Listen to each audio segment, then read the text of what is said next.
people who are not here. We always record the session on YouTube and I upload it and send out the link just to people who are in the class.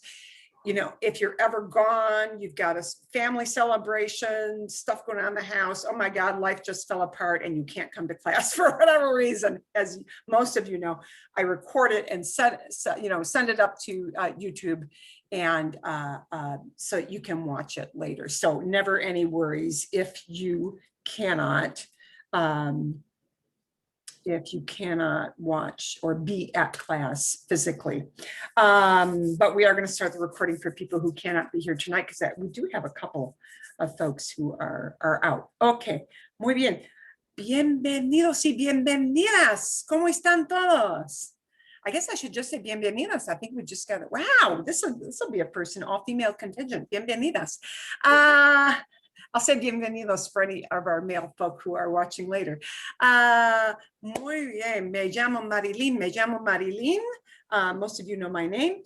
At the end of class today, as most of you know, but just as a reminder, at the end of class, usually it's the next day, because usually I am not with it enough to do it the night of. You get an email with me that will list that link to the recording for YouTube, so you can watch class on YouTube.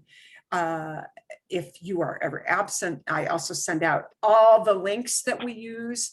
So you may want to have a pen and paper handy, but you know, you won't need to do copious notes because I will send you all the links for everything that is online that we use, be it my materials or other materials or videos. All of that will be sent to you via an email tomorrow. So, okay. Fantástico. ¿Cómo es? ¿Cómo esta es la primera clase? Es la primera clase del verano, ¿entienden? Es la primera clase del verano. Consiste en un poco de esto, un poco de eso, a little of this, a little of that, ¿sí? Una combinación de cosas. I like to always start with a combination of things, some listening, some just funny ha-ha stuff, some honest to goodness listening things, and some practice. So I'm going to share with you the one thing that I know, if you have it printed out, or if you are one of those savvy folks who pops up two screens.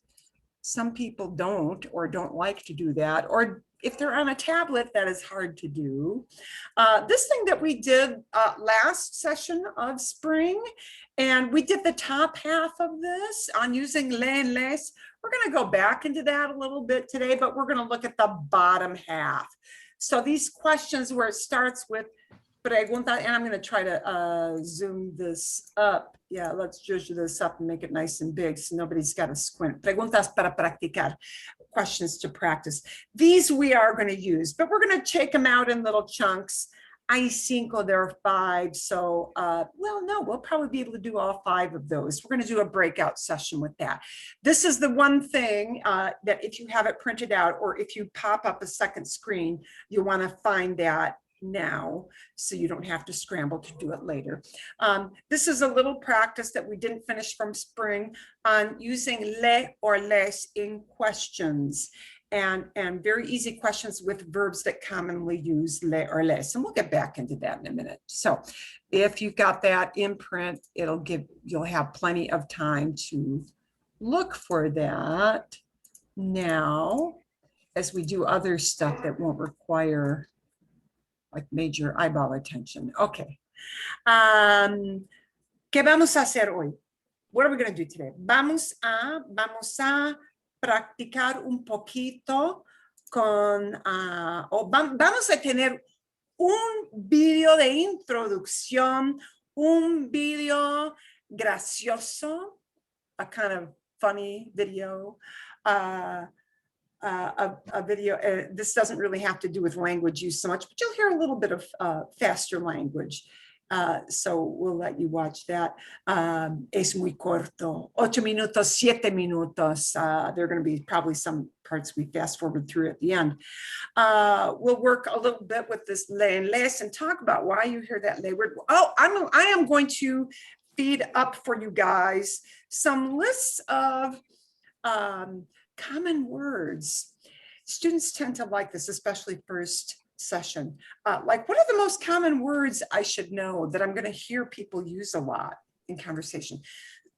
One is going to be a general list. One is going to be a list of verbs, the big nasty verbs. You know, the verbs are always the speed bump of Spanish because people get like, oh my God, I got to conjugate a verb, and we do so little of it. We have so few forms.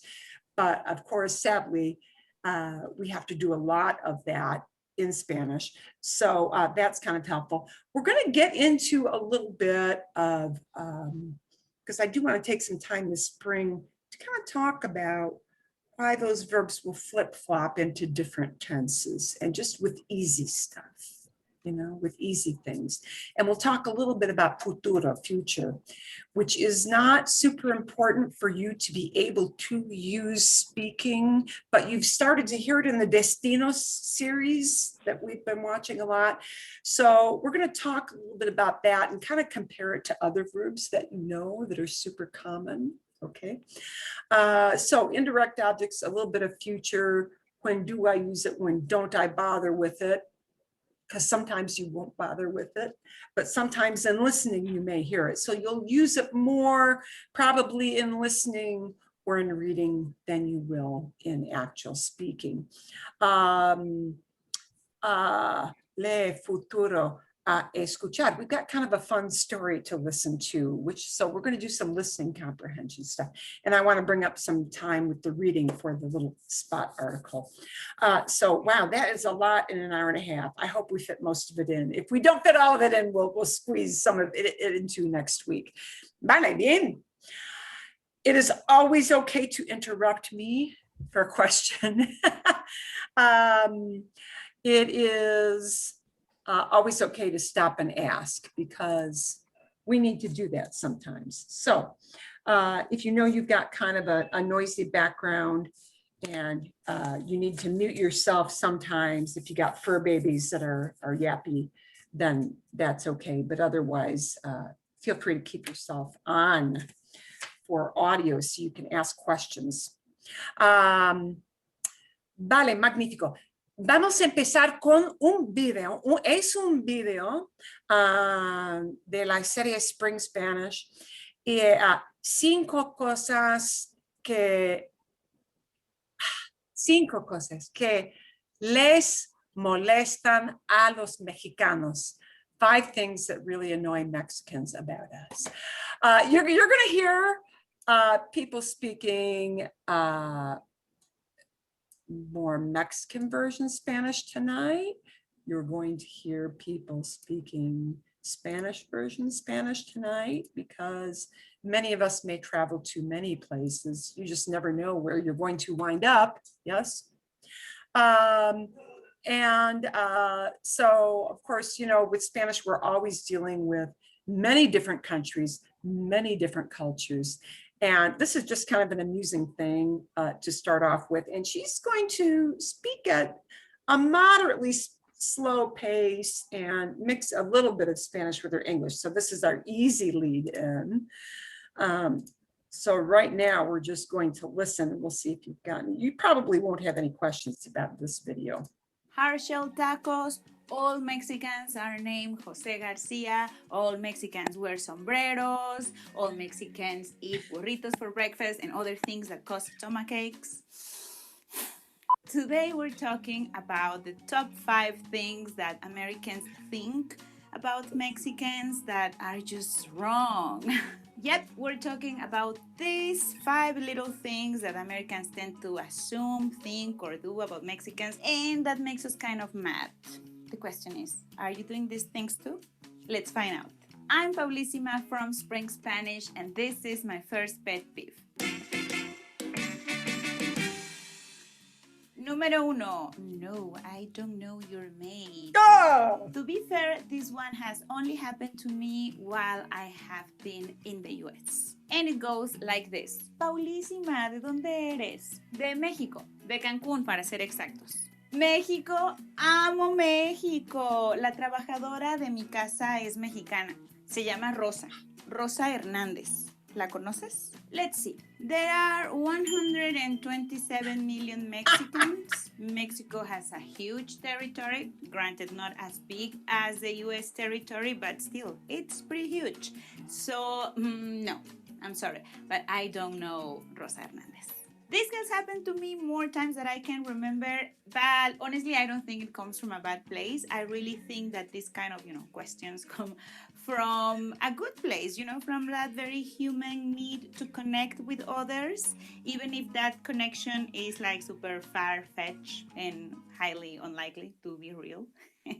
Bueno, resulta que Hernández es uno de los apellidos más comunes en México. Oh, un momentito. Let's just look at that just a little bit. Oh, here's a little phrase. Here's a little two-word chunk you should be aware of that you might want to use in speaking to people. Resulta que, resulta que, resulta que. And look at how they translated that below. Resulta que looks like results that. Well, it does mean that, but that's not how we would say it. Especially, this is one of those really beautiful things, beautiful examples of why we don't translate word for word. Resulta que literally means it results that, but we would never say that in English. Resultar really means to turn out or to happen to be a certain way. So resulta que, that would always be used together as a two-word combo. Resulta que Hernández es uno de los apellidos más comunes. Turns out that Hernández is one of the most common last names. And apellido es last name. O en inglés decimos surname. Surname en inglés muy formal, ¿no? Muy formal. Surname. ¿Cuál es tu apellido? What is ¿cuál es tu apellido? What is your surname? But normally in English we say in common conversation your last name. Okay. Más comunes en México. 7 millones lo tienen, así que es probable que sí conozca a una Rosa Hernández. Tal vez no tú, Rosa Hernández, pero a lo mejor sí alguna Rosa Hernández. Número 2. Moctezuma is not revengeful. Seguramente has escuchado hablar de la venganza de Moctezuma, una enfermedad que al parecer acosa a los turistas que se atreven a probar la comida mexicana. Ah, bien. Y probar. Probar es buen verbo. Una enfermedad, a disease, a sickness. Estoy enferma significa I'm sick, ¿verdad? Okay, entonces, enfermedad. So one of the things I want you to take out of this video, besides her little cultural tidbits, is, a lot of times when you listen to and read things in Spanish, there are going to be words where if you do not know enfermedad, you do know enfermo. Chances are pretty good that you know estoy enferma, estoy enfermo. Just by knowing that this little simpler word that most people learn in Spanish 1, in high school, enfermo, enferma, this little word can be built upon to become other things that are just slightly more complex, but not super complex. So, enfermo es la descripción, ¿verdad? Enfermo o enferma es la descripción, that's the description, es el adjetivo. Y estoy enferma, I am sick. Mi hijo está enfermo, my son is sick. Bien, pero sometimes you can guesstimate what people are talking about, even if you don't know that exact word, enfermedad, because it's built on enfermo. So here are all the different ways enfermo might morph. Enfermedad, dad, D-A-D, always is like our ity. Infirmity, informality, formality, aristocracy. Bev is the equivalent roughly to our English ity, that little suffix. So Bev makes it a thing, a noun. It makes enfermo, sick, a noun. Sickness, illness, enfermedad. Okay, yes, disease, enfermedad.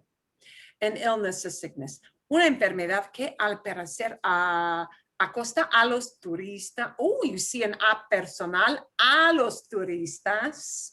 It attacks tourists. Think of that acosa as accost. When you accost somebody, you're like in their face, yeah? Bien, que se atreven a probar. Se atreven, dare. You might not be using that word so much in your conversation. That's not a biggie. Probar es un verbo importante. Probar. Probar.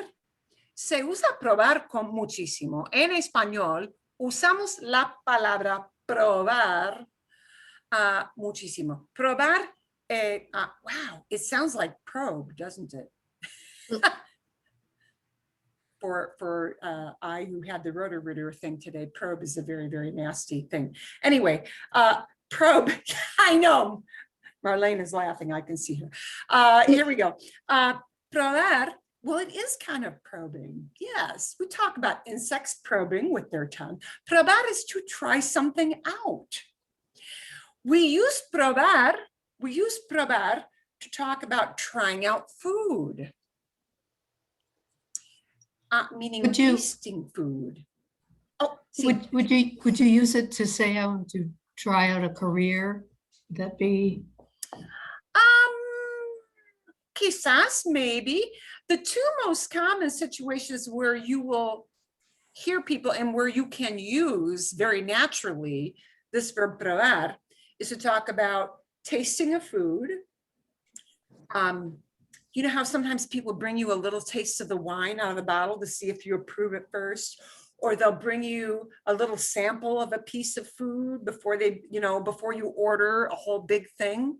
That's probar. You taste a little bit. Probar is also to try on clothing. That's the second thing. When you try on clothing, probar. So do you need to use this as se atreven a probar? Probably not. But that verb probar, el verbo probar, sí es importante. Sometimes you want to ask something like, puedo probar esto. Can I try this? Meaning either a food, or you want to try on a shirt, a pair of pants, chanclas, sandals, the flippy-flop things. Yeah. So, anytime you want to try on clothes, puedo probar esto. Can I try this on? Es un verbo excelente. This is a great verb to know, especially when you're shopping or dining. Muy bien. Okay. Vamos a continuar con la venganza de Moctezuma. We're going to continue with the Montezuma. I'm not saying that it's not real, okay? I'm not denying your experience and the trauma that you went through that night when you went out all night for tacos. I'm not saying that that's not real. I'm just saying that sometimes it kind of bothers me a little bit when Americans assume like automatically that, that stomachache, it's because our food is unsanitary. Taking into consideration that most people's holidays involve early drinking of cervezas, tequila, or margaritas, I'm just saying that probably there are other causes for your upset stomach. Perhaps it's not that our food is unsanitary, perhaps you didn't wash your hands. Just to be safe, mi gente, do follow this advice. This is the advice that I grew up with. Y tengo que decir que para mí todo lo que voy a decir suena a sentido común. Bien. Voy a decir, we're going to come back to this voy a decir when we kind of preview some things about future. Tengo que decir, I have to say, que para mí, she's doing kind of a comparison from her point of view. Para mí. Para mí, this is a nice chunk to know, actually, para mí. Para mí is always something we use when we start off to give our personal opinion, that we frequently use. We give a personal opinion. Para mí. Para mí always kind of softens something to say that this is not an absolute truth, but it's what I think or what my experience is or what I believe. Para mí, todo lo que voy a decir,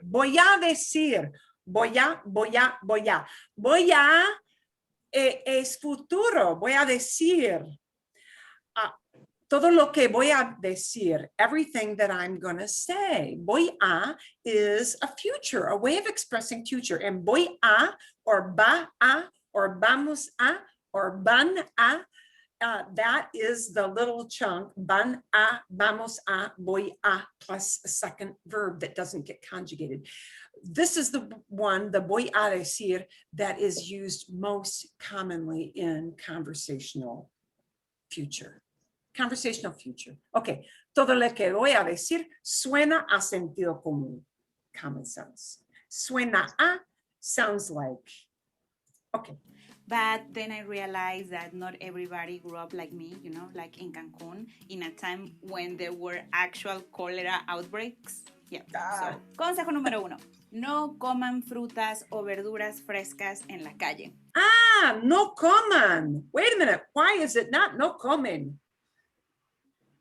Oh, Imperative.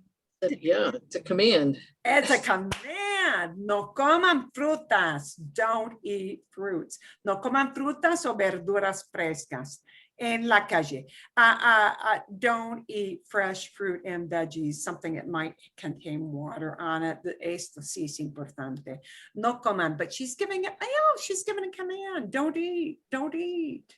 And she's making it to all you guys because she knows a whole bunch of people are going to be watching this. So she makes it plural for ustedes. It's an ustedes command. It should not be no comen. She would never say no comen because she's telling you, hey, don't. No coman. Y esto puede ser muy difícil porque todo el mundo sabe que la fruta y la verdura de México es la mejor del mundo. Bien. Todo el mundo, I'll back it up. Todo el mundo. There's a chunk you should know. Todo el mundo. All the world? Huh? ¿Qué es todo el mundo? Todo el mundo. It is all the world, but that's not how we say that. Todo el mundo.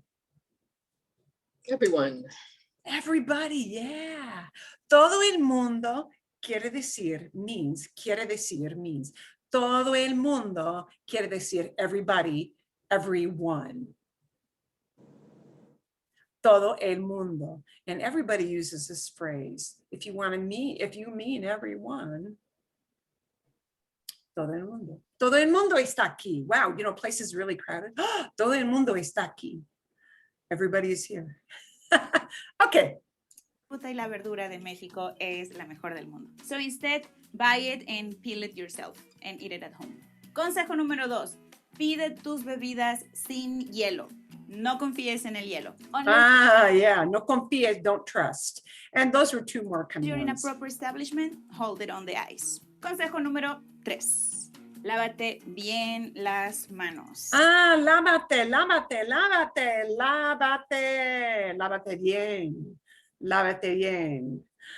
Lávate bien. We use bien with a lot of, bien follows a lot of action words. It means do it really well, really thoroughly.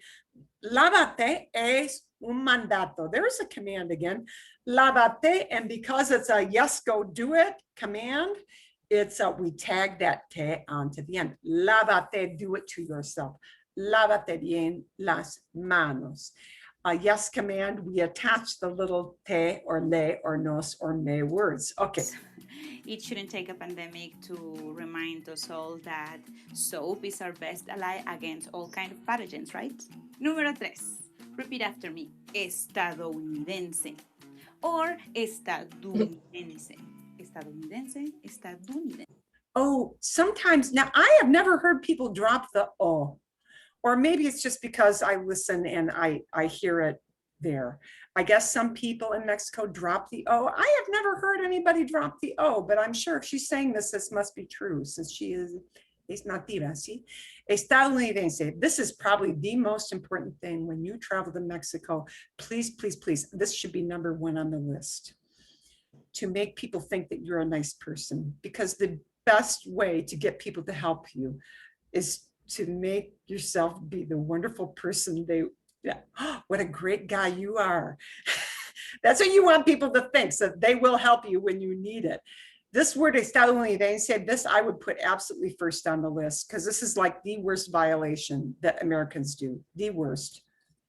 Both work. You know that even I have gotten in trouble here on YouTube for using the word American to describe Americans. The thing that in Spanish, the word for the nationality that we're talking about is not americano, but estadounidense.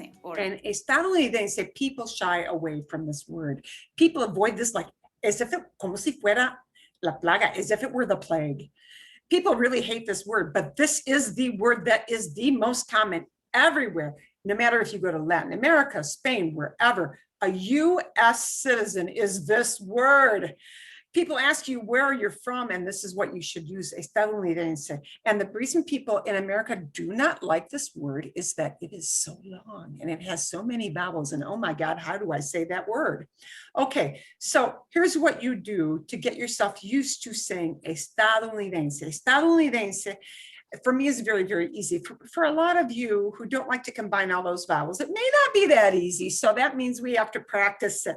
And the best way to practice this is to make it not supercalifragilisticexpialidocious, but to split it out into two words. Estado, because estado is not hard.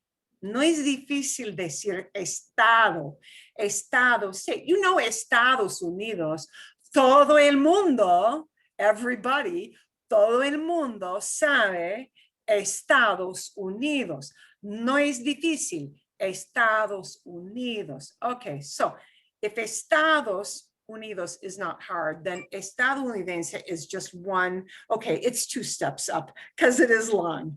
But separate it out into two words. Estado unidense. Unidense comes from the unidos thing. Yeah, it does.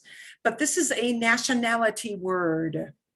And this word, the nice thing about estadounidense is that it does not have a separate masculine and feminine form. Yeah, like norteamericano, norteamericana.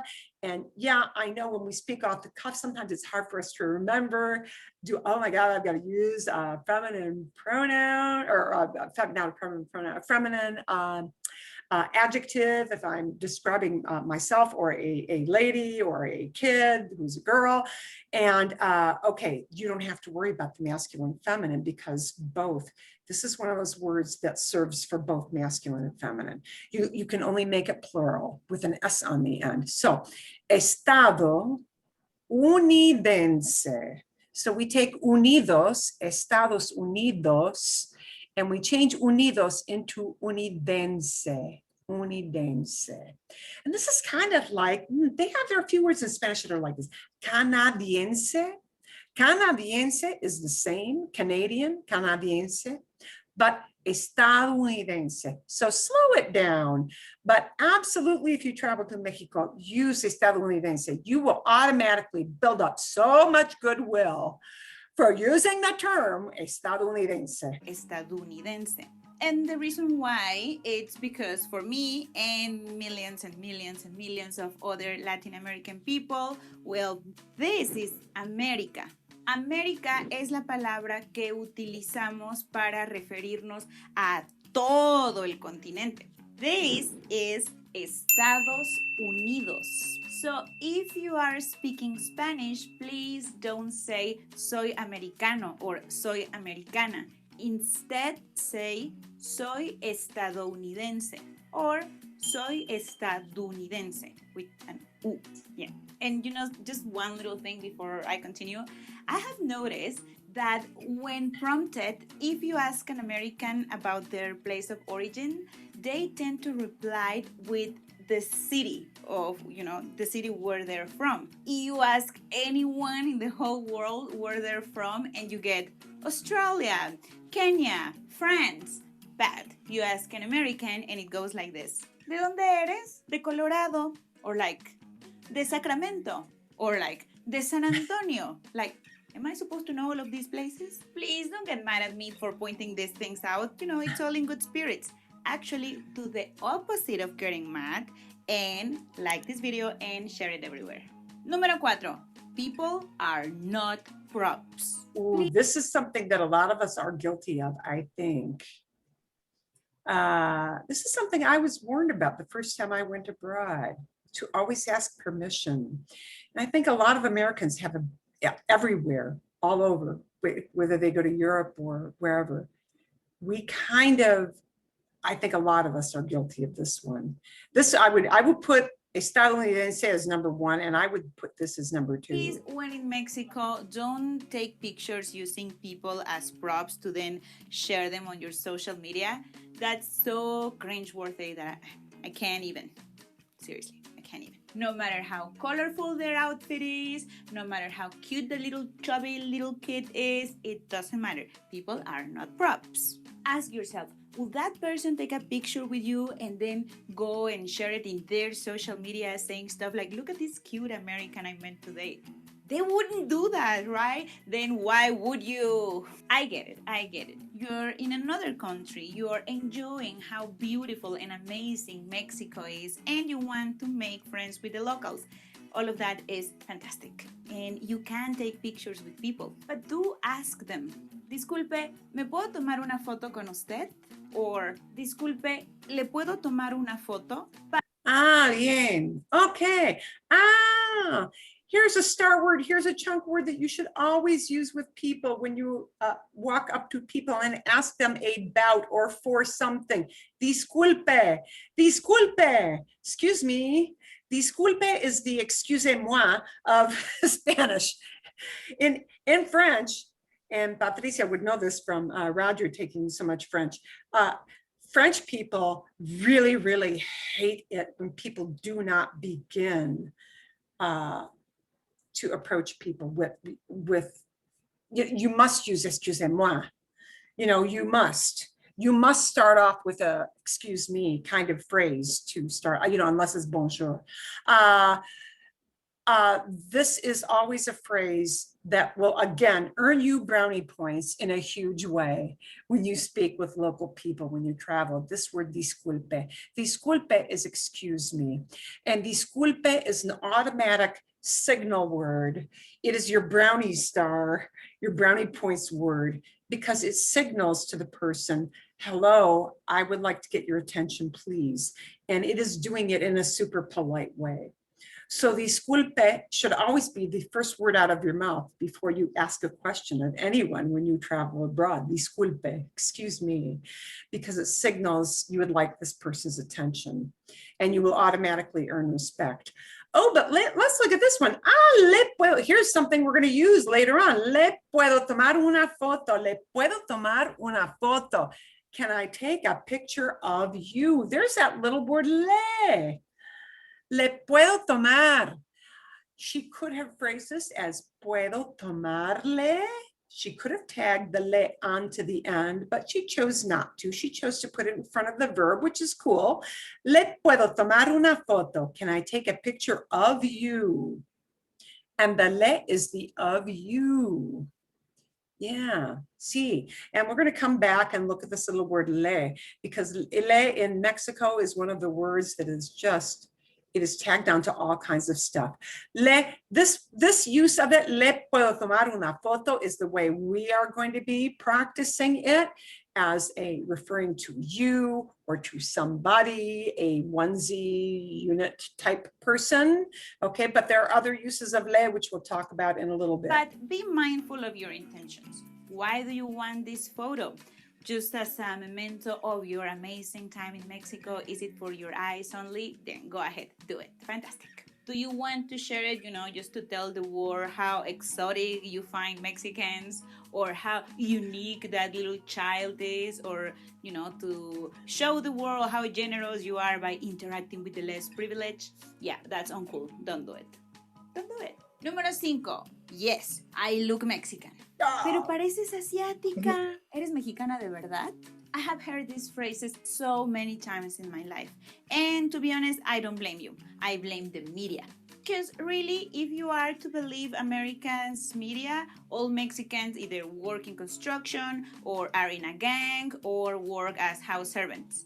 On the other hand, if you were to believe Mexican media, then all Mexicans are blonde and have blue eyes and are very rich. So, no. And that comes from the telenovela industry. The telenovela thing is, it's what a lot of people watch. It's popular TV shows in Mexico. So she's actually giving equal time that on both sides of the border, we have these stereotypic oddball things that are not really, do not speak to the variety of people in It's a not country. like that, all right?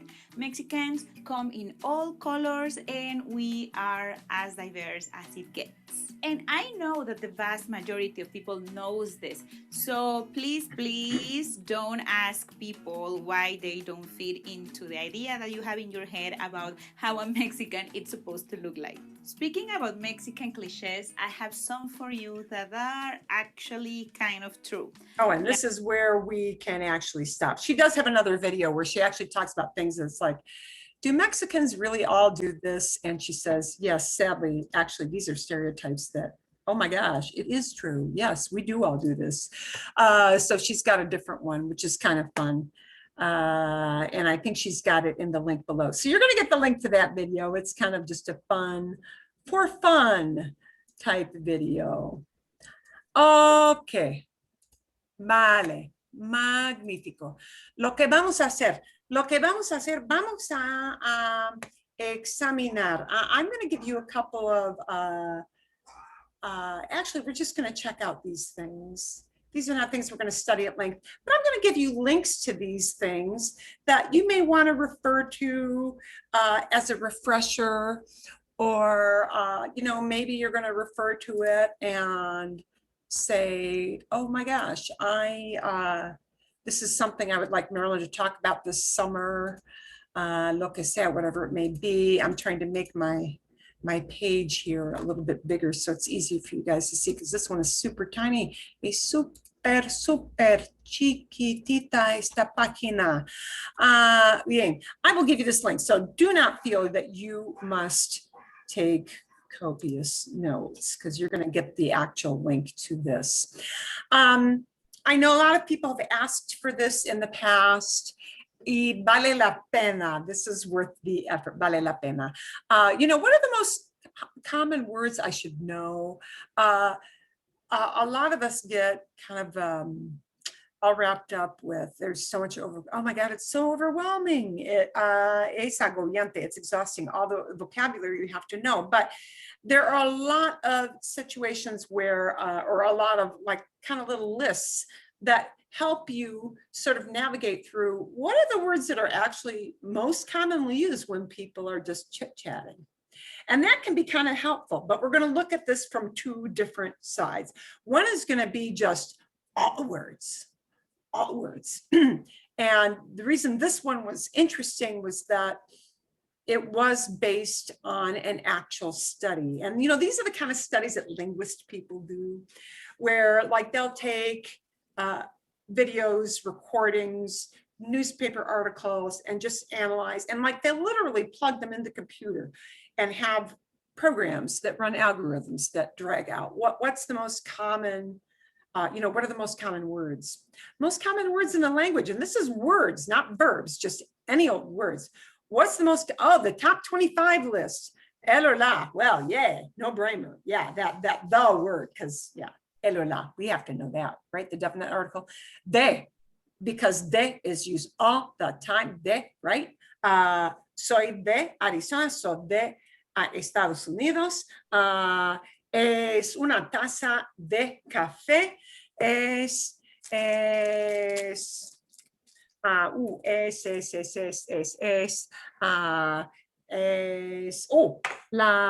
la botella es de plástico, right? We use de for lots of things to say where you're from, what something is made out of. Es de plástico, es de plástico. Es una taza de café, it is a cup of coffee. So, you know, we use de all the time. Oh, el carro es de Miguel, it's Mike's car, because they don't have apostrophe S. Es el carro es de Miguel, it's Mike's car. Okay, so de, look how high up it is on the list. Que, a conjunction, not que with the accent mark. Oh, que with the accent mark. What? What? ¿Qué es esto? What is this? That's the word what. This word here, que, is not what. This is que used as in that or which. And I'll have a little homework assignment for you to do with that word que to prep for next week. Okay, it'll be very, very small, muy fácil. Y, and, okay, wow, a lot of these seem like no-brainer words, but you know, they are what you will most commonly hear. And all these little short words you see in probably, well, the top, gosh, really the top 20 are words that are so short that when people speak, they tend, they run like this. These little words run like this, and they get connected, and they get, you know, you get the liaison thing where people connect these words to other words. So these will sound like they are blending into other words quite often when people use them. So just, you know, be aware of that. Okay, y, yes, look at that. And none of these are verbs yet. We have no verbs yet in the top 10 list. En, un. Yeah, well, una, we could put that in there too. Ser, yay, we finally have a verb, ser. Well, ser is used all the time. And supercon, just like is used all the time in English. Se has so many meanings and so many uses that I am not really surprised that se is even in the top 10, and the word no. Because of course, a lot of times we have negative ideas we have to express, or telling people not to do things, or that I don't do something or whatever, so no. And then we go on down the list. A ver is in there really, I think, because of the word I. Haber has two functions in Spanish. Haber means, they defined it, haber, as to have, but it isn't have like in this kind of have, ownership. It's not. ¿Cómo se dice have as an ownership? Tener, right. Tener is what we talk about when you actually possess something, or somebody possesses something. This haber is have as in an auxiliary verb, back to 4th or 5th grade English, a helping verb. Haber is used for two purposes. Haber is used with a past participle to say, I have read that, I have seen that, that kind of have. And the second thing that haber is used for, and this is really why I think it's on the top 25 list, is not even the auxiliary verb thing. Haber is used as what we call an impersonal verb. There are very few of these in Spanish, but this is a super important one. Haber is what the word I comes from. I, there is, there are. So haber has this funny, schizophrenic, two-faced function. Haber is used in what they call perfect tenses. I have seen, I had seen, but really more importantly, it's used for that impersonal I, there is, there are, or in the past tense, I morphs into había, there was, there were. So if you want to say there are a lot of cars, hay muchos carros aquí en la calle. Hay muchas nubes, there are lots of clouds. No hay muchas nubes, there are not lots of clouds, okay? No había muchas nubes, there were not. So había, there were, or there was, and hay, there are right now. So that's why I is on that list. Okay, a ver. Oh, por, the dreaded word por, by, for, through. Por means a whole bunch of things. We've talked about that before. If you need or want to do another session on that sometime this summer, let me know. Por has many, many meanings. It is not just for, okay? Con, with. Wow, look at how these are really like super vanilla kind of words, aren't they? Con, su, para, como, without the accent mark, not how, but like. Estar, to be. Tener, to have. Le, in at number 19. Here's a word we're going to practice with today, le. And it's in at number 19. That's how common this word le is. Okay, no kidding. Doing something to somebody or for somebody. A one-person entity. Of course, les will be as common as le, because if we do something to a group of people or for a group of people, it'll be les, the plural form, instead of le. Okay, that's not a real tough one. Lo. Oh, lo twice. Well, I'm not going to talk about why that is, but lo can mean it. Lo most commonly means it, but it can mean lo. Okay, I'll do the 5-second explanation. Lo, article plus noun. Lo, it will just say like okay, we put it with a noun, we make it into a whole noun. We're going to leave that alone because that's a long lesson. Todo, everything. Pero, but, or yeah, más, more. Hacer, to do, to make. Poder, can, right? Because we don't really say able to very much. That is what it means, but we say can more frequently conversationally. Decir, yep, that's not quite top 25. Actually, I would have guessed it would have been in the top 25, but it's 28. Ir, otro, ese. Look at how short these words are. Look at all these itty bitty words that are in the top. We're not even getting long words until we get to, cuando, and that's not even all that long, right? Alguno mismo, dar, here's dar. So this is kind of a helpful thing to kind of peruse and make sure. This is kind of a Duolingo type list, to be honest with you, if you're familiar with using Duolingo. This is really words that just pop up in strings of words conversationally all the time. So vale la pena. It is really worthwhile. I would say I'm going to send you the link to that. And it is a mix because not all common 100 words are verbs. But, and actually, this is another one. I'll send you the link for this as well. And this is kind of interesting because it approaches things from a different point of view. It does not scientifically say what are the most frequent conversationally used 100 words. But let's put words in categories and say which ones are most common. So this is helpful in a different way, because a lot of times we want to refer to time expressions because you want to talk about how often or when you are doing something, you will do something, you did do something. So this kind of categorizes things as to words, nouns that talk about time.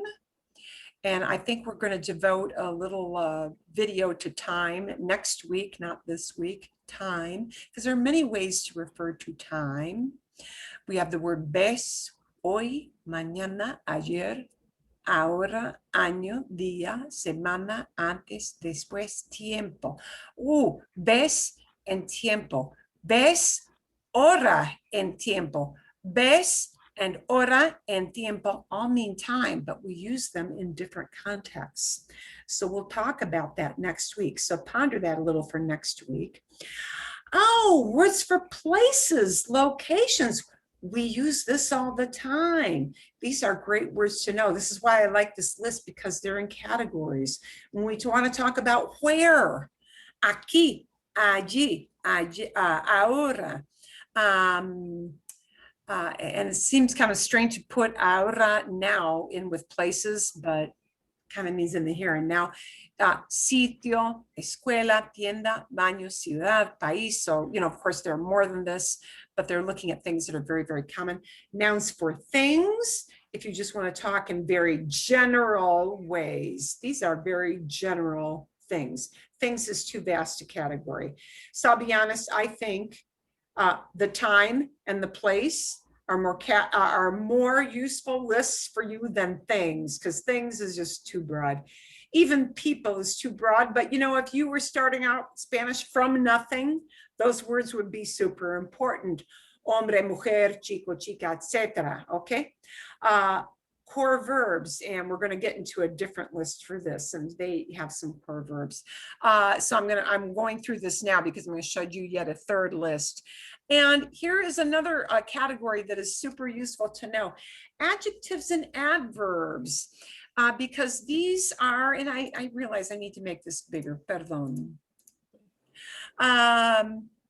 These are words that we tend to use a lot or need to use a lot, and we need to blend these in to give more meaning to what we say. And in an easy way, most of these are pretty short words. Todo, alguno, más, menos, muy, wow, we use that a lot. Mucho, wow, we use that a lot. Otro, other, another. This word otro, besides meaning other, is also another. Nobody ever says, this is one of the really common things with English, it's a mistake. Nobody ever says un otro or una otra. We say another. Another. Another is still otro or otra, the feminine form, right? Casi, mismo, así, like this, in this way, también, hasta, grande. So bien, wow, all the times you use bien, poco, all the times you use poco. This is a super, super useful list, because this, again, if you went through a typical conversation of people in a home setting, these words would come up.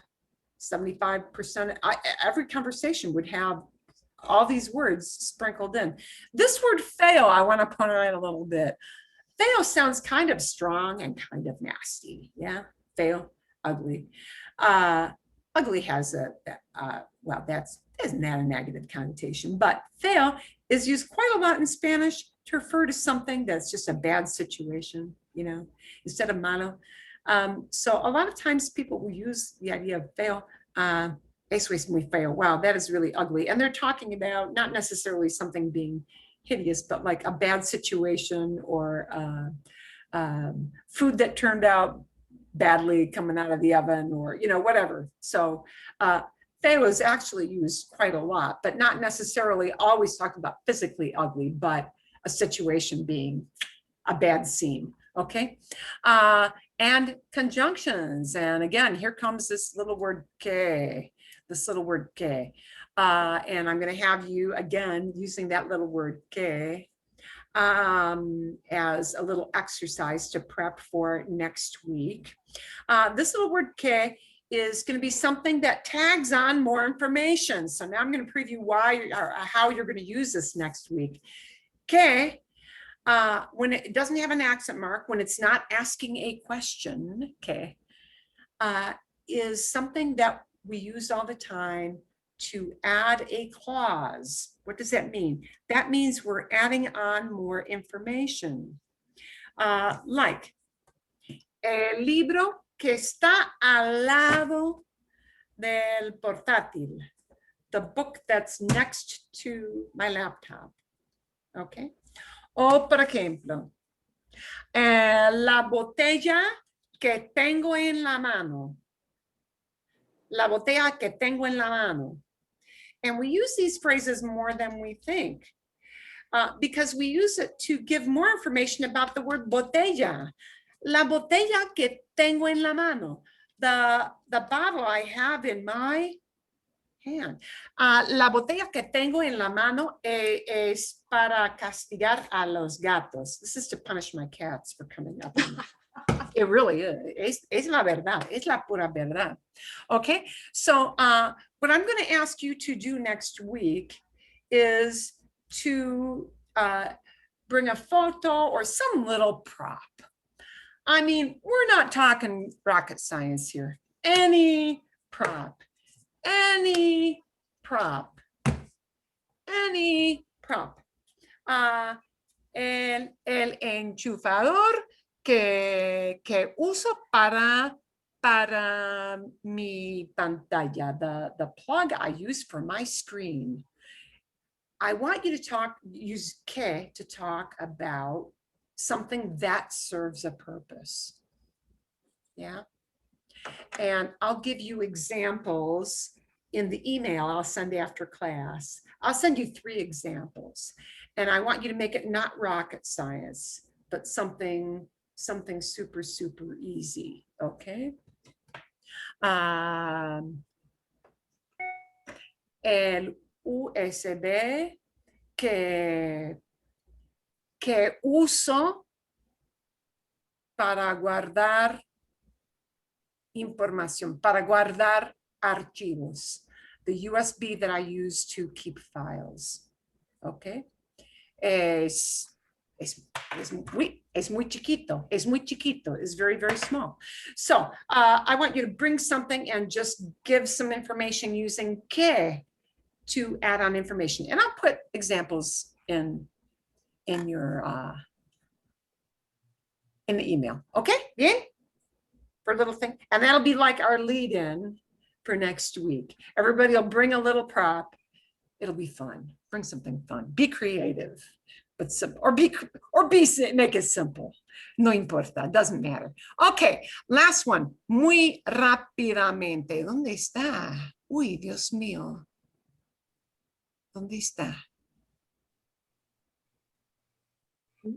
¿Dónde están los? Oh, where's my one for verbs? There is one for verbs. And I think I have I lost it? No. Okay. And I'm not going to go through this a lot except to show you what it can do. So we're not going to navigate through this a lot. If you want to look at 100 most common words as verbs, which is sometimes useful. Okay. Actually, I think the other pages are more useful, but this is useful. A lot of times we want to know a lot of verbs. What are the most common verbs? And this is actually a pretty accurate list of verbs. But the reason this is a nice page is that when you click on the little icon, Abrir. Abrir. it gives you somebody saying the word. It gives you a phonetic thing below. Okay, abrir is probably not the most difficult word to use, but they give it phonetically spelled below. And also you can actually see the person's mouth. And this is important, more important than you may think, because a lot of times in English, we think we're saying something really, really beautifully, and we're actually anglicizing it because it might be like something that's, well, you know, but I mean, this is a natural tendency. It looks like an English word and you think, yeah, great. And, you know, you think you're saying it perfectly, but it comes out kind of half, you know, half English. And so we want to make sure we try to get to really, really nice Spanish pronunciation. So, you know, like a word like mantener, mantener, we want it to sound very Spanish. I want to pick something that's closer to como inglés, something that's kind of a cognate. Ofrecer. Now, ofrecer looks kind of like offer, ofrecer, right? Ofrecer. But, you know, a lot of people may say it as ofrecer, ofrecer. And one thing I want you to remember are o sounds are always short. You know, the o sound in English is hardly ever o. our long O is O. English draws out a lot. It drags out a lot of vowel sounds. English does that naturally, and it is correct to do that in English. But if you want it to sound very Spanish, you need to keep your O very short. O. And you know, Ofrecer. watch her mouth. Make sure your lips are doing what she does. That's the other reason I like this. A lot of times we don't pay attention really to what our lips are doing. It can be very helpful to get a little mirror. This sounds so stupid. Do it when you're alone so you don't feel self-conscious. Put up a little mirror, you know, say a few words and like watch your mouth. And it's, if you're not saying an or an those are two of the really notorious ones with Spanish, you know. People, puro, no, puro. You should be seeing your mouth doing that. So that is the reason I like this page, because you actually see what her lips are doing and you get the phonetic readout. It's working on, you know, your visuals. One of the really fun things that I realized after I have been doing Spanish for a while is that, you know how you lip read? You know when you turn the sound off on TV and you kind of lip read? Or like you turn off the sound because somebody else is doing something in the room. Maybe this is only in my house. You turn off the sound on the TV and for a couple minutes because somebody's got to say something.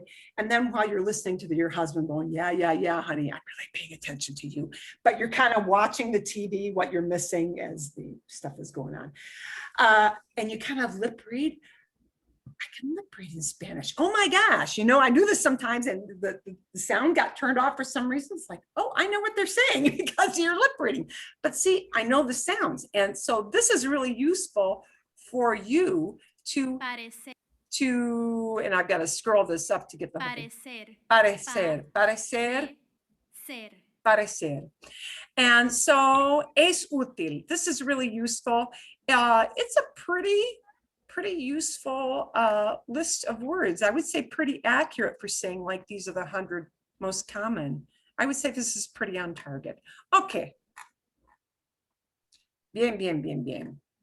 And for fun, check out this page to find some other fun stuff like, oh, como esto, like this fun word. Some things that you think, oh, recibir, to receive. Yeah, there's a true cognate.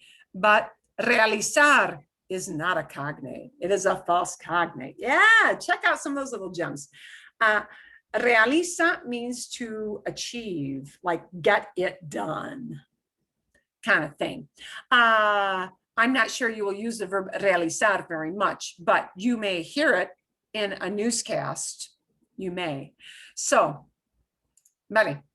Magnifico. Okay, you'll get all the links to all that. It's a nice reference to get yourself warmed up. Kind of spend some time. Duolingo, if you do not use it already, is a super common resource that I encourage everybody to use to acquire a lot of vocabulary. If you're coming back to Spanish after kind of a hiatus, if you haven't really practiced it in a while, it is a great thing to use. But these little lists, because they are just general straight frequency, because they categorize them according to what kind of words you want to use, because they're just verbs, are super helpful. So I would say spend a little bit of time with those 3 lists this week. Yay. Okay. We're going to come up very, very soon to this little practice that is left over from last week of le. We're coming back to this word of le. And I had sent this often to, we're going to touch very briefly on some uses of le that are not in grammar books. Yeah, but well, a few little uses. They're really vocab things and not grammar things. But these are particular to Mexico, by the way. So if you plan to go to Spain, oh, you might hear 1 or 2 of these, but you won't hear the orale. But these are common words that people hear a lot. And if you are the type of person who likes to watch Netflix stuff, you're going to hear these phrases a lot with Mexicans. You will not hear these a lot with people from Spain, you know, even Latin America, not all these, but boy, Mexican Spanish and people of Mexican heritage who live here that you might encounter, you're going to hear these words a lot. Órale, híjole, and others. This is a use of le that is not a grammar thing. It is not a grammar thing because it does not follow any of the rules about using the word le to mean to him or for him, to her or for her. It's not. It's just le. Mexican Spanish in particular loves to use the word le and tag it onto stuff. And then it acquires its own magical meaning.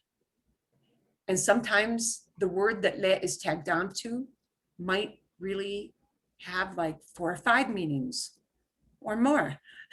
And you'll just hear people like, these are the throw out words. People just throw that word out there.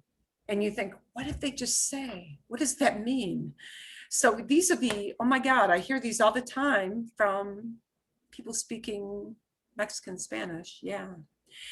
So we're going to look at this just a little bit. Okay. Órale. Órale technically comes from the word ahora, now, but órale has lots and lots. Órale you hear all the time. And órale is going to be one of those words that sprinkles in conversations. If you listen to people talking for 10 minutes, you'll hear this at least once in every 10-minute conversation, if not more. Órale can be used for hurry up, come on, let's go. Yeah, but that le is not really used as we will use it with the little practice tonight. It's just tagged onto this and it acquires its own meaning magically because Mexico. Órale can mean let's go, hurry up. Wow, oh my God. Órale, yeah. It can be just an expression of surprise. It can just be assent, saying, yeah, sure. Okay, hurry up. So órale means let's go, hurry up, come on, wow, oh my God, yes, fine, okay. How do you know? You only know from context. You know from everything else that the person is talking about. So you have to kind of get a feel for that. So órale is one of those, and they give some kind of fun examples. Órale, güey, what's up, dude? Yeah. Órale, nos vemos a las 9. Fine, okay. Yeah. We'll see each other. We'll meet up at 9. We'll get together at 9. Nos vemos. Literally, we'll see each other, but we'll get together at 9. Órale, que no tenemos todo el día. Órale, que no tenemos todo el día. Yeah, get going. Yeah, we haven't got all day. Órale, es un cuerpo. Wow, she's hot. Okay, well, I won't personally use that one, but yeah, you may hear it. Órale, órale, déjala en paz, panzón. Yeah, well, okay. Órale, pues. Yeah, right. All right, then. Pues just means well. So you may hear people throw out that word órale and just know that that word le is not what we're going to practice in a few minutes. I mean, it kind of is, but it gets tagged onto another word and it means like lots of things depending on the context of what's going on with the conversation. Another one is andale, which is has, well, I would say fewer meanings. Andale. Andar is to walk, yeah, to walk. But andale is a thing that people use most frequently really as get going, move it, move along. So here are some examples of andale. Andale, vamos al cine. Yeah, all right, already, let's move it. Let's go to the movie house. We'll go to the movies. Yeah, andale, necesitamos irnos. Yeah, hurry up. Let's move it. Let's move it. The andale, you know, because it means walk. It's like it's something we use to say let's get moving. Okay, and it's usually going to be in the front, just like órale was in the front. You know, it leads off. It's a lead off. Andale, no eres gora. Oh yeah. Okay. Híjole and others. And I would say out of all these, because there's no way you're going to memorize all these, but Híjole is also kind of common. So we are going to look at híjole a little bit. Well, yeah. Híjole is another one. It means all this stuff. Yeah, blank, blank, blank. It's the, oh my, oh, it's the, oh, it's an word. Yeah, when you feel this way, you know, it's kind of like caramba, you know, caramba can be, ooh, caramba, wow, you know, like, yay, good looking. Caramba, yikes, something bad happened, right? Caramba, you're mad about something, okay? All these words have multiple meanings, but these little ones all tag on the les, the híjole, the ándale, the órale. And just know that in the variety of Spanish that is Mexican Spanish, this le will not necessarily be the le that we're going to practice with next. Okay. And oops, perdón. Me equivoqué. I hit my wrong button. Bien. Okay. So before we bring up our little page, we're going to look at our page in a minute. We're going to do a warm up to how we use this little word le and which verbs we use this little word le with a lot, because that le was number 19 on that common list. So we're going to look at this again. It's a web page, and this is a super long web page. So if you go back and revisit this, you're going to have to like scroll all the way down, because I'll be honest with you, all of this is in Spanish, and some of it may be a little intimidating, maybe some of it not, I don't know, no sé, but ahora practicar, not a practice. We're going to take a look at this here. I'm going to try to make this a little bit bigger. Engrandecer, yeah, es mejor. Okay, and oh, complete los espacios. So here's our warm up before we go into conversation, one-on-one. Complete los espacios en blanco. Fill in the blanks. Yay. Complete los espacios en blanco con los pronombres del objeto indirecto según el contexto. Objetos indirectos. Objetos indirectos are indirect objects. Oh my God, what are those? All it means is that you're doing somebody, but not you, it might be you, it might be somebody else. Somebody does an action, so there's the verb, right? The who does the action determines what you do with the verb.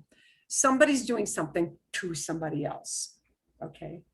So some of the actions that we hear these indirect objects used with are actions like give, say, tell, buy, ask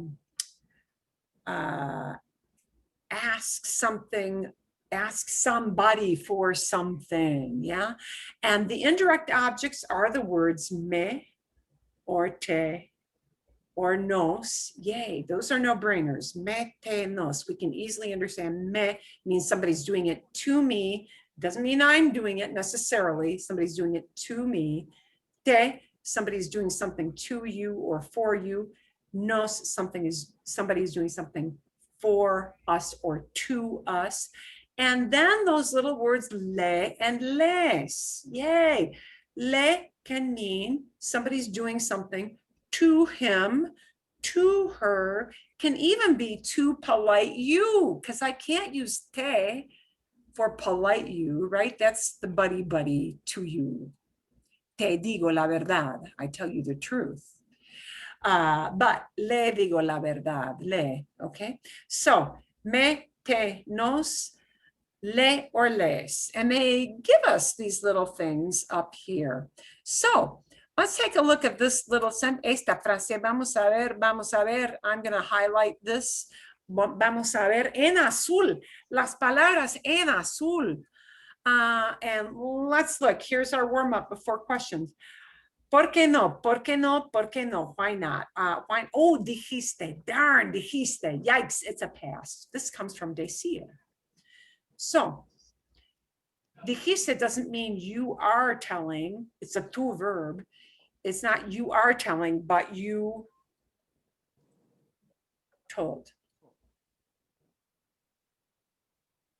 So, dijiste, told. La verdad, the truth. A Julia. In English, we can just say, why didn't you tell Julia the truth? In Spanish, you have to express this idea. Why didn't you tell her the truth? Oh, Julia. We have to put the word her in. Will people understand you if you don't put the word her in?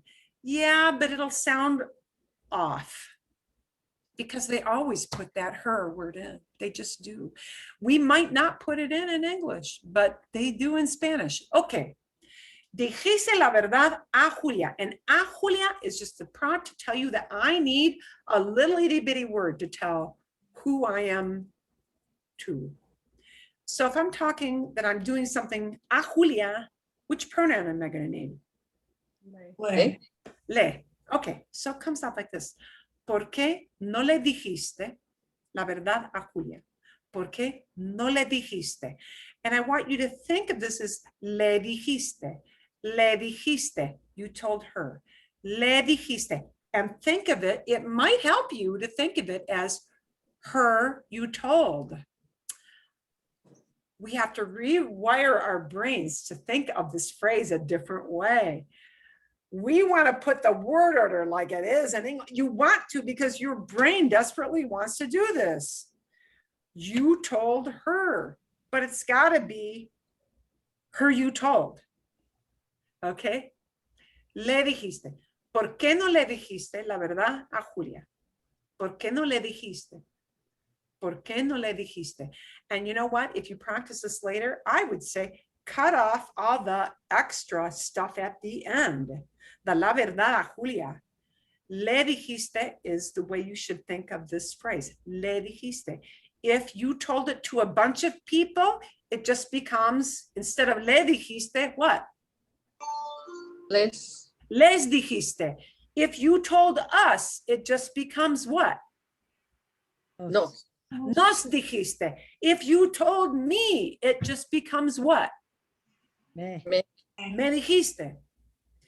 So, me you told, us you told, her you told, him you told, there you go, okay? And this is nice because le doesn't have to be masculine or feminine. Yeah, it's always le, right? Unless it's plural, les. So, okay. Mi amigo dice, oh, que, here's a que. Here's a que with more information. Mi amigo dice que yo comprendo sus problemas. My friend says that I understand his problems. Y por eso, él, so here's what we want to isolate. Por eso is therefore, for that reason. Él and cuenta.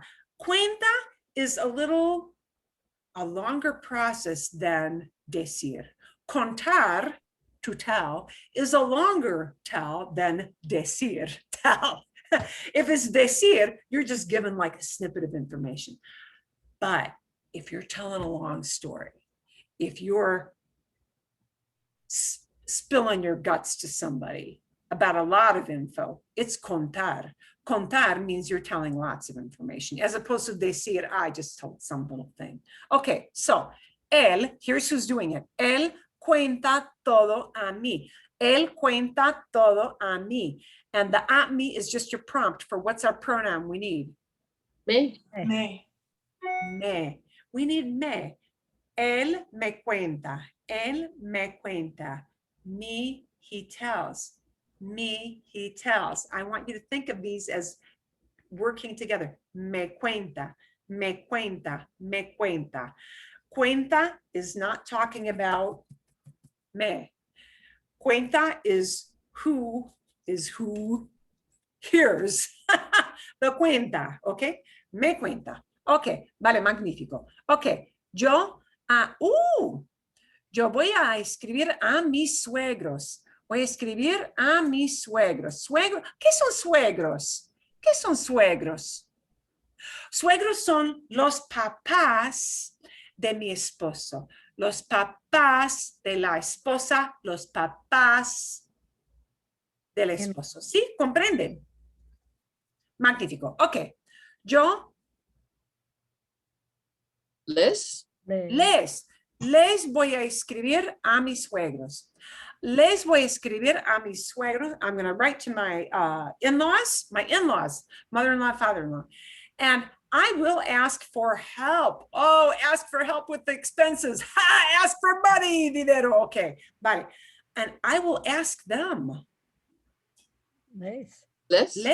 Les pediré ayuda. I will ask them for help. Les pediré. Okay, Fernando will explain, explicará, will explain his plans to Luisa. Oh, he's doing it to Luisa. So do I need me, te, nos, le, or les? Le. Le, okay. I want you to think of this as le explicará. Le explicará, and you don't know the future yet, but we'll get to that at some point. Okay. Luisa dice que, says that, dice que, oh, momentito. I'm going to highlight Marilyn? it. Sí.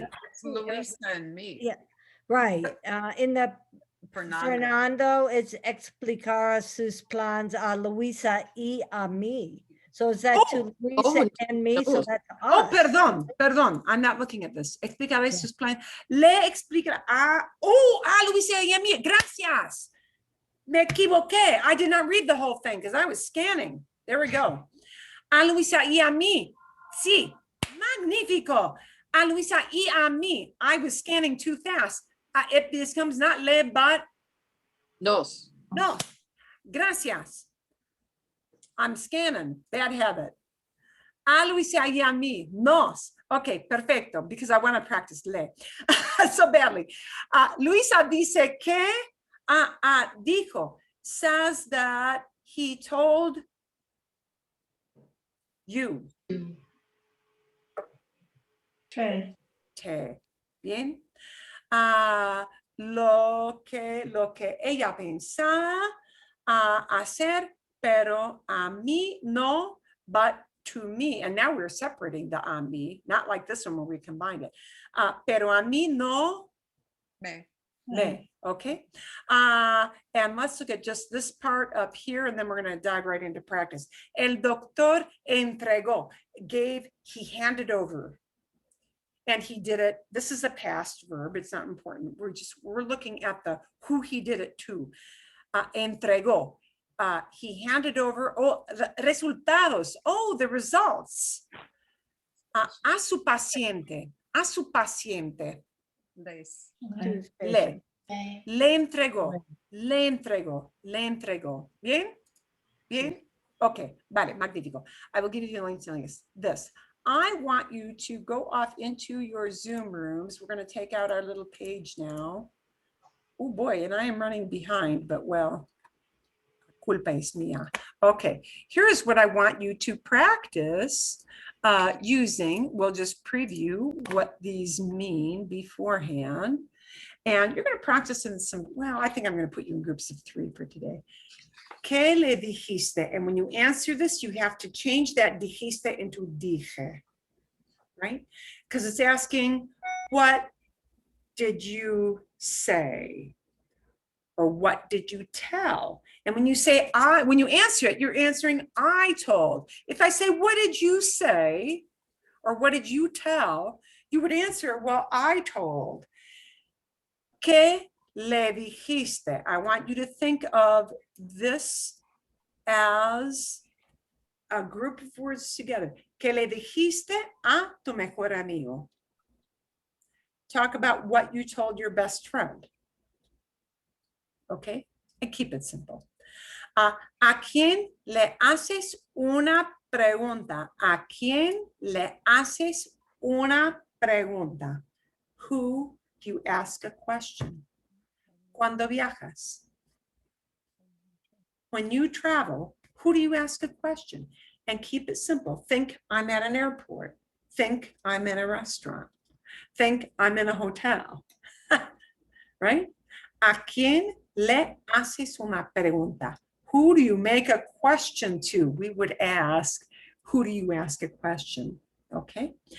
And this is en presente. This is present. So, le hago una pregunta a, and then the name of the person, ¿sí?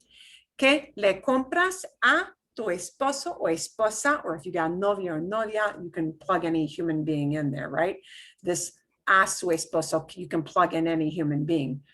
¿Qué le compras? What do you buy for him or for her? And if you're not married to, whoever, friend, family, para su cumpleaños, ¿sí? What do you buy them for their birthday?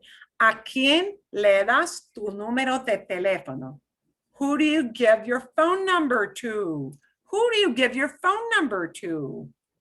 I give it to somebody, but you got to use your le when you answer this, right?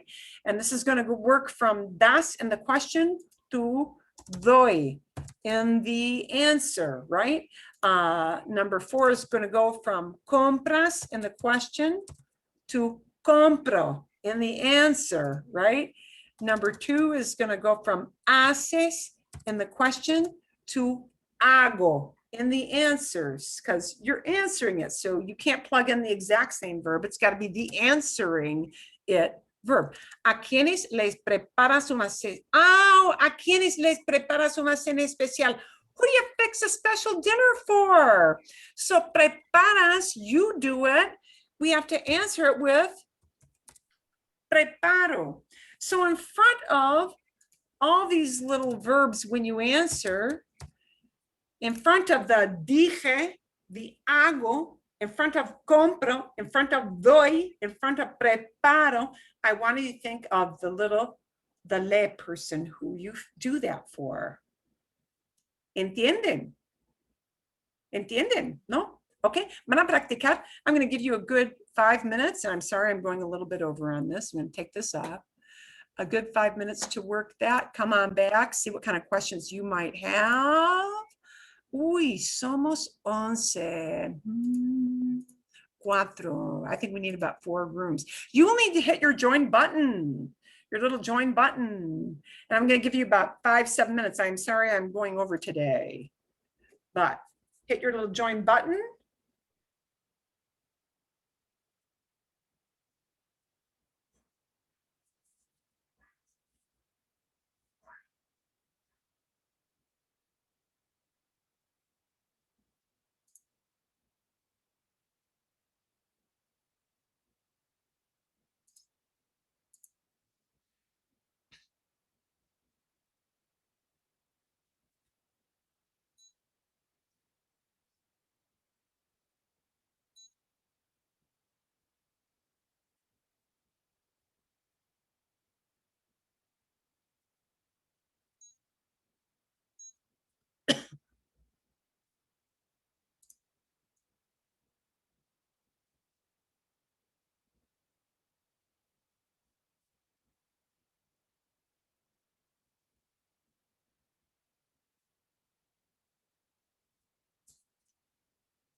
Muy bien, aquí vamos. We got a few more people coming in. Okay, and we'll follow up, see what kind of questions people had after using that, if there was something hard to use or just totally, you know, having a brain meltdown. We have that sometimes.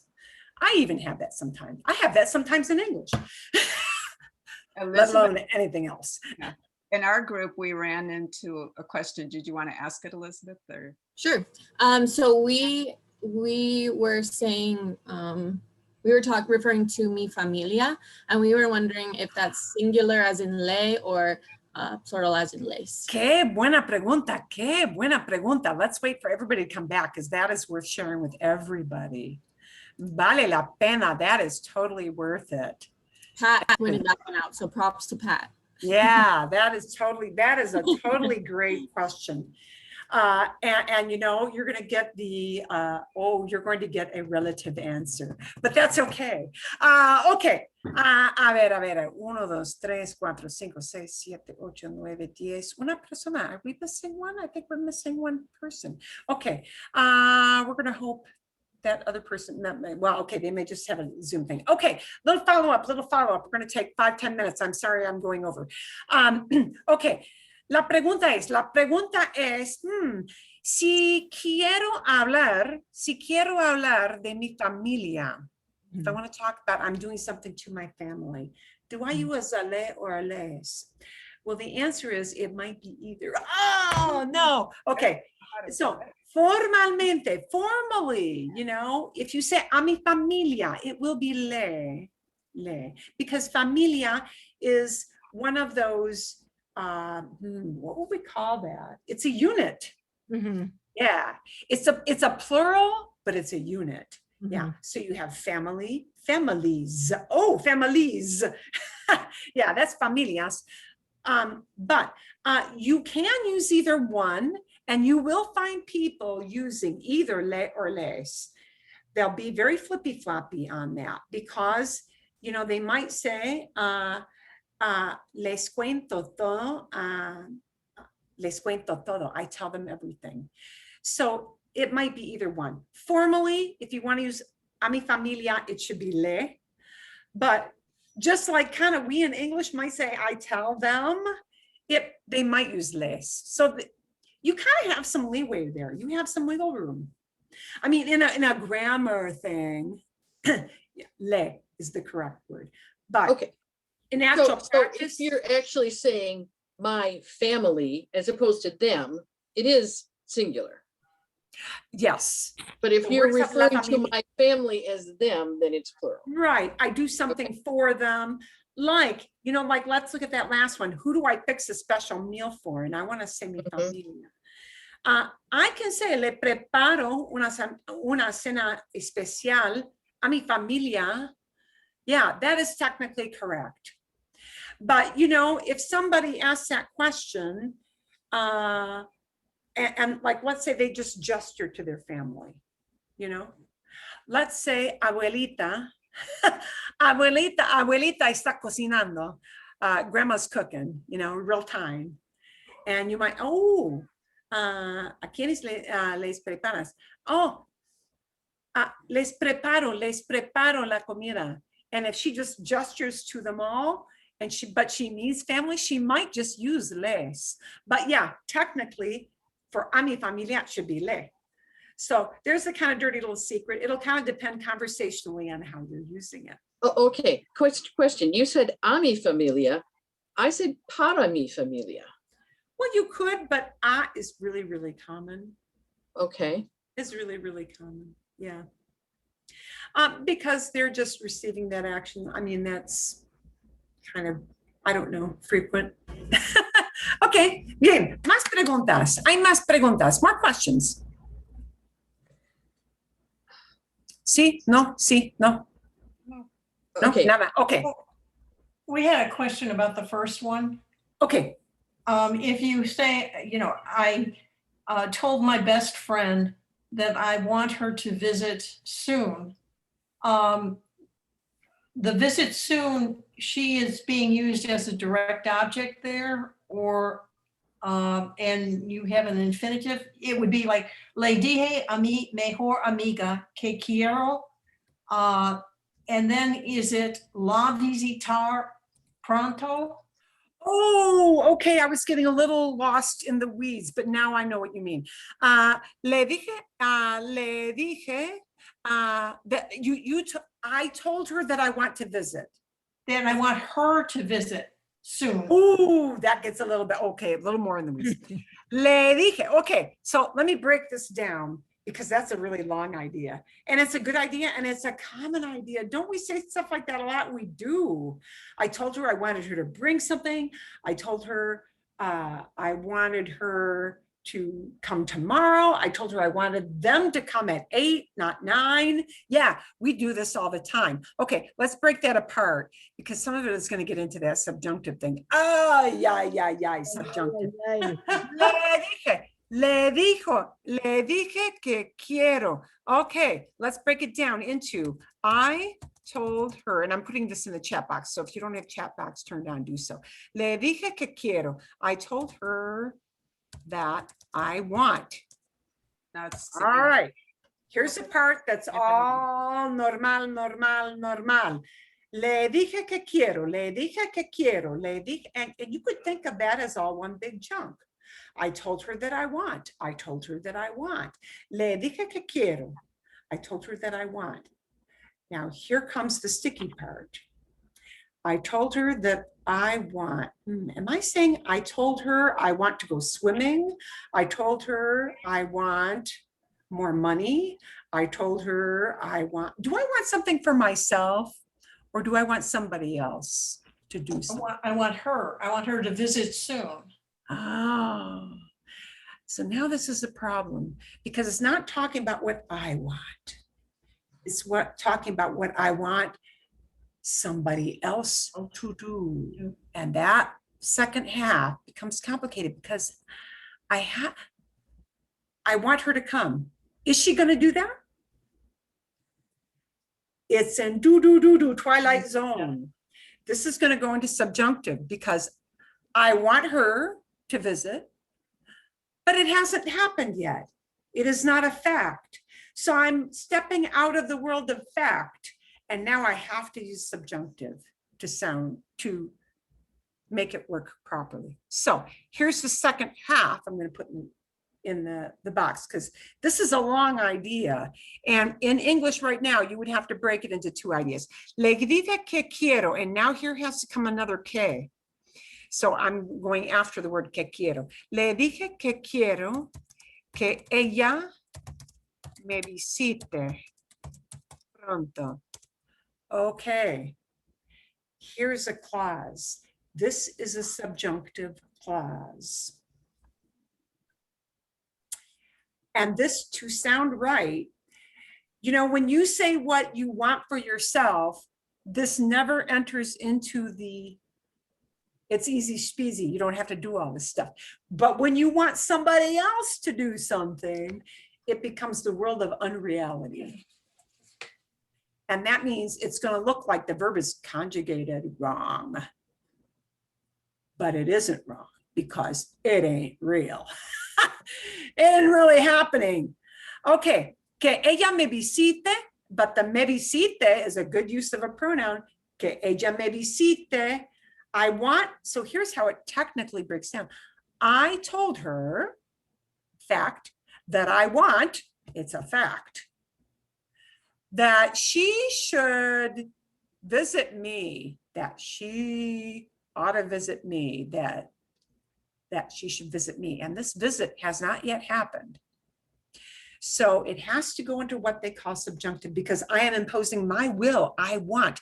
That word quiero automatically is like a red flashing white to somebody who speaks Spanish because quiero, when I want somebody else, it's the I'm with stupid t-shirt.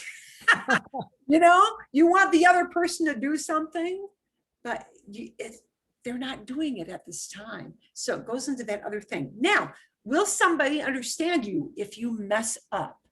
If you say, le quiero, le dije, and I have to read it because I have to plug this in the wrong way. Le dije que quiero que ella me visita pronto. If you say that, will they understand you?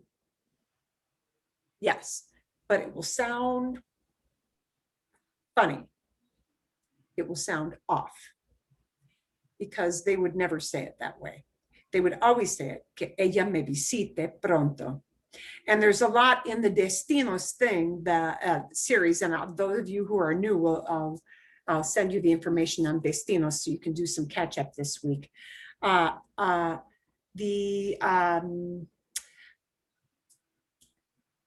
you're going to hear these subjunctive things used a lot. The reality is you're going to hear it used a lot. Subjunctive is formed exactly like commands. That thing that Paulina said, no coman frutas, no coman frutas. Coman sounds like, wait a minute, comer shouldn't be no comen. Well, she's not saying they're not eating. She's saying don't eat. Commands are formed exactly like subjunctive. So when you hear something that sounds like it's a wrong conjugation, it probably isn't. It's this thing we call subjunctive. It means I am imposing my will on somebody else. That action isn't really happening. Okay? ¿Vale? Bien? Okay. Es buena pregunta. That is a really good question. I'm sorry it's such a long explanation, but it is. Le dije que quiero que ella me visite. Que ella me visite. That she should visit me. But it isn't happening yet. Que ella me visite. Bien. Okay. Hay más preguntas. Anything else? No. Okay. For the two of you who are new, you'll get a little extra separate email that will show you some highlight clip things I want you to listen to this week. So you'll know where, because we've been listening to Destinos, and these are going to be the clip shows that like condense everything that happened beforehand. Because if you just kind of jump in, it'll be okay, but you'll be like, who are these people and why do I care? So, okay. These will be, there'll be, I think, two little, clip shows, summaries that tell you everything that happened leading up to the present, what's going on, okay? Para que sepan. So you're going to get that separately. Everybody else will get that because they know where that is. I am not going to assign this a new Destinos yet this week because I want our new folks to have some time to catch up on that.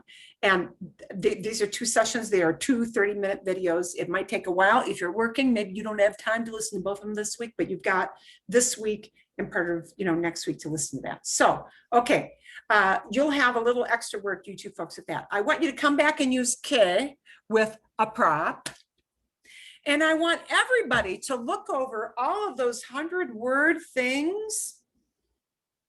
Make sure you pick out some common words you want to use. I want everybody to come in next week. Besides I'm talking about a prop, which can be a stupid prop or a great prop. No importa, it does not matter.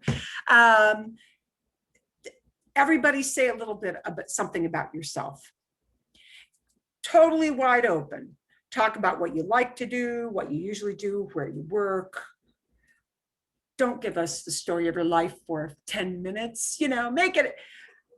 2 minutes is a long time when you're talking. You ever had to make a speech and it's like 1 minute speech and it's, oh my God, I'm not up to 1 minute yet. You're looking at the watch like, please God, let it be a minute. Yeah, it doesn't have to be long, but a couple minutes. Just tell us about yourselves.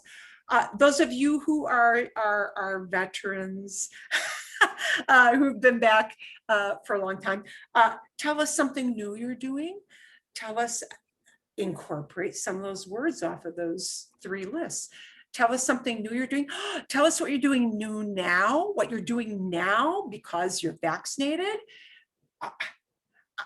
Lo que sea, whatever you want, but tell us a little bit about what's new with you, what you usually do, lo que sea, whatever, just a little tidbit.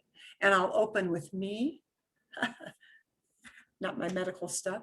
I'll talk about me for I'll do the lead in, and then that's what we'll open with. We'll open with the little K thing. I'll give you an actual example, but the other part where you talk about yourself is just freebie open. The other thing I want to give you guys is I am going to give you, everybody, a little video to watch, which is kind of a fun cultural video, and it's a good listening comprehension video. It's designed for people who need to listen to a slower pace of speaking.